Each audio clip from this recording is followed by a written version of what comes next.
Today, we'll explore a powerful message about breaking the cycle of people-pleasing and reclaiming your inner peace.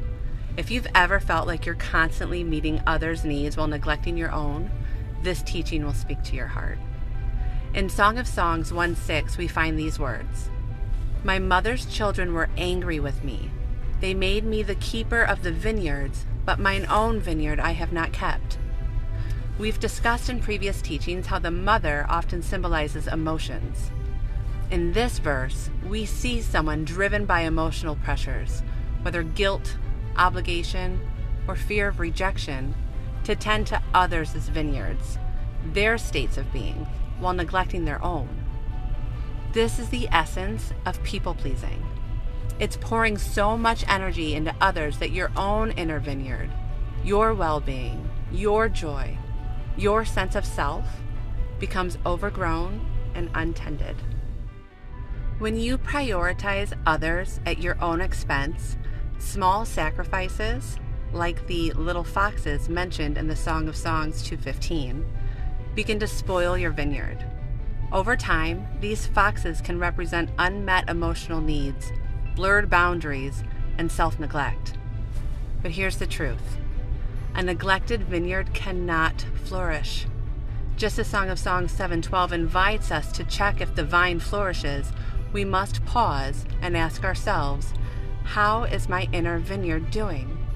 Is it thriving, or is it withering because I've poured all of my energy into others? Breaking the cycle of people-pleasing starts with the decision to tend to your own vineyard.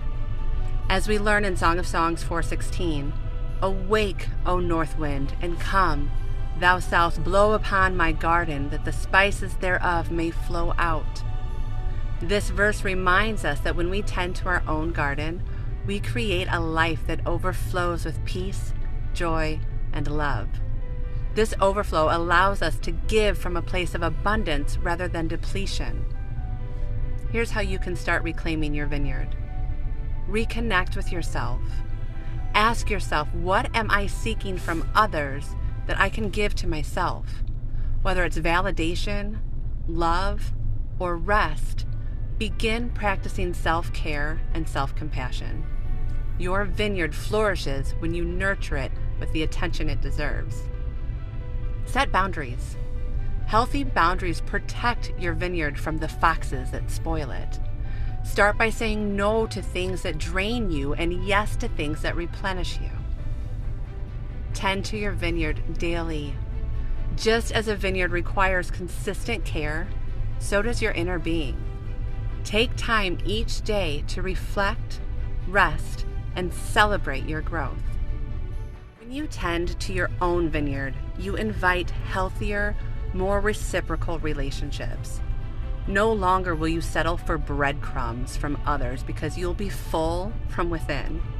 You'll understand that true love and connection, as described throughout the Song of Songs, come when both parties bring their flourishing vineyards to the relationship.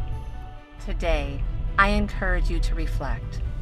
Whose vineyards are you tending? And what would it look like to reclaim your own? Remember the wisdom of Song of Songs. Nurture your vineyard so it flourishes.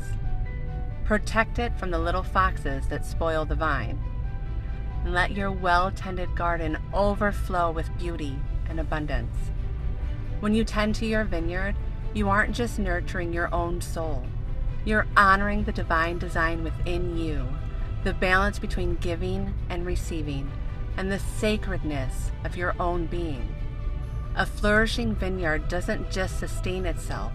It becomes a wellspring overflowing with love, peace, and abundance that naturally touches the lives of others. But remember, this starts with you. No one else can tend to your vineyard.